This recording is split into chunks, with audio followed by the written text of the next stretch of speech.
আপনাদের রুমা আপু যে চুলায় রান্না করে সেই চুলাটি তৈরির প্রসেস এবং কতটুকু গর্ত করা আছে সেই নিয়ে আজকের ভিডিওটা।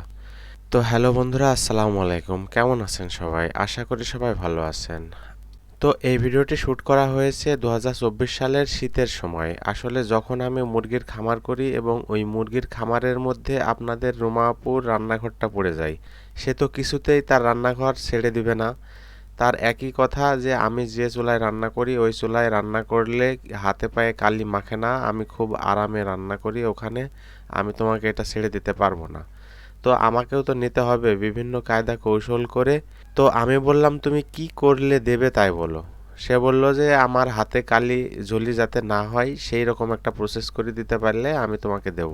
তো তখন বুঝলাম ও যে চুলাটায় রান্না করছে আসলে ওই পাইপের চুলাটা দিয়ে ছাই বাইরে বের হয়ে যায়, আর ওকে ছাই তুলতে হবে বাইরে এসে, এই জন্যেই ও রাজি নয়।